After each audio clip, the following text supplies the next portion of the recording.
YouTube. It's your boy, Mr. Outlaw. I'm back. Look, these kids today, they just want to wear their hair however they wear their hair. They just, whatever. Oh, I'm going to grow dreads today. I'm going to cut it off. I'm going to do waves tomorrow. I'm going to, do free twist, free strand, whatever. Like, they got a whole lot of stuff going.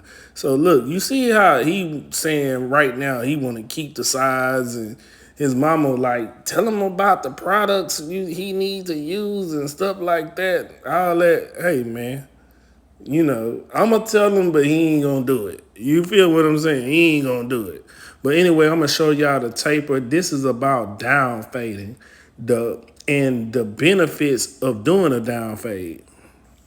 So after you pick everything out or you get the hair down to exactly where you want it, what you want to do is you want to start with the bigger guards. Right here, I have a 3 guard. So right here, I want to kind of go high, but I know I can kind of gauge what's a 3 and 4 or 5 or whatnot. But I want to stay in a certain area. I want to stay like right above the temple, going into the top of the edge up, right above the C cup, all up in that area, right?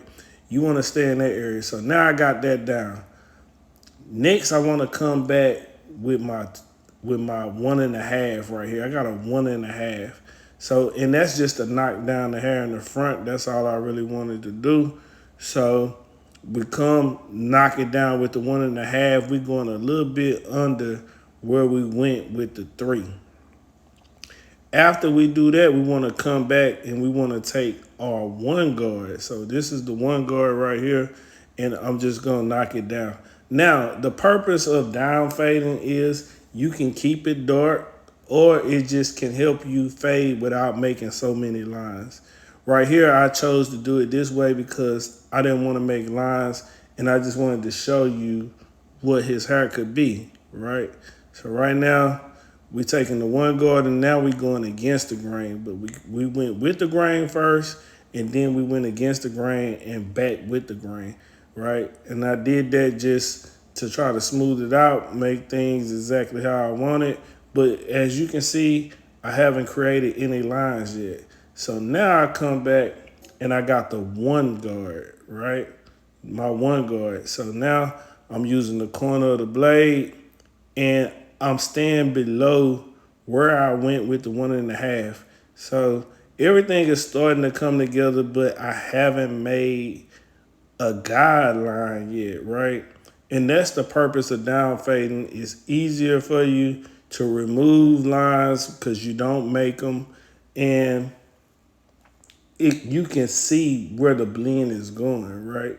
So right here, I use the 1 guard. After that, I can come back. Either I can use the 0 guard, or I can use no guard at all. Just open up my lever and go from there, right? Whatever I decide to do, whatever step you want to take, either way, nothing is wrong. Right here, I chose to not use the 0 guard and just use my lever open in the corner of the blade, right? So that helps me do everything at the bottom I need to do, like clean up the unnecessary hair that we need there, because he's not trying to keep sideburns. So because he's not trying to keep sideburns, we just clean that up, right? And we work our lever from open to close gradually, right? We do that gradually. We don't want to like go open straight to close. That's not what I'm saying. I'm saying open, 1 click down, 2 clicks down, 3 clicks down, all the way to its close. But you take those steps and do that. After that, you can do clip over comb if you need to blend it in a little bit better. And also, we wanted to keep the thickness, like he said, he wanted to keep that like puff around his ear. So we made sure to keep that intact also, right? While we trying to work this phase. So everything is coming together kind of like how I wanted. I just wanted to show you, I just wanted to show you the benefit of down fading. I didn't make a guideline. So if you're having problems with guidelines and it's hard for you to get them out, this is a simple way once you learn it, it becomes quicker. It seems like it take a little longer in the beginning, but once you know exactly what you're aiming for, this will get the job done. And it's also where you can keep, you know, the thickness of the hair, and you can keep the fade low if that's what you wanted to do also. But here I just was just showing you about the guidelines. So I'm still using clip over comb, and I pretty much got it where I want. Now I can kind of start to show you all how my trimmers work. I got the new trimmers, the Saber trimmers by Stylecraft. So after I get this done, then I just come back and I make a natural lineup. But first, I want to knock off some of that hair that's in the front, and I use my clipper to do that, right? I don't want to push it back. I just want to knock what's hanging over so I can make his line up. When I get ready to do this line, I can see exactly where I'm putting the line at. So these are my Saber trimmers. They're black. They come with the new one blade on them, and then they also send you another blade. So I chose to keep the one blade that came on it. Already it's kind of short, so but I like it. I like how it grabs the hair, and it allows me to deal with thicker hair and make crispier lines, in my opinion. The other blade is good also. It just depends on hair texture. Some blades work better on hair texture, some work better on others. So that's another thing when like knowing your trimmer or your tools or clippers or whatever you want to say, you have to learn those and learn what it does for you on certain types of hair. So right here, this is a natural lineup. You see, I still got them crispy even without enhancements. So I just want to show you that, right? I make all my lineups in the beginning without enhancements because once the enhancements wear off, this is what you're left with, right?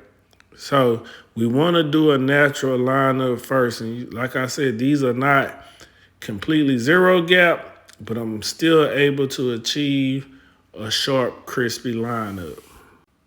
Once I've done the C cups and the vertical bars, now I can come over and I'm just showing y'all one side, right? Because normally I wouldn't do it like this, but I want to try to get his line up on this side going. Now he missing hair in the middle right there to the left. If you look to the middle of his forehead, but on the sides, his hair come down some. So I'm just working with it. I don't want to push it back more than need be, but you probably have to push it back a little bit just to get it to line up with that, right? Now, after we're done with that, we want to hit them with just a little bit of light enhancement, right? Just a little bit, just to make everything pop, right? And enhancements are all about, you know, where you play, the placement and the pressure, right? Placement and pressure, right? If you use too much pressure, then it's not gonna look natural. And if you place it wrong, then it's really not gonna look natural. But right here, we did the very bare minimum on this, and that's just to make it just a tad bit crispier as it did right here. And then once I'm done with that, I come back and I just remove any of the hair that's hanging over. And then boom, this is what we got. So that's the benefits of down fading. This is how to do a natural lineup, get a crispy edge up, all that good stuff. But like I said, don't forget, like, comment, subscribe, tell a friend and tell a friend. You know how we do it. Until next time, love, peace, and hair grease. I'm out.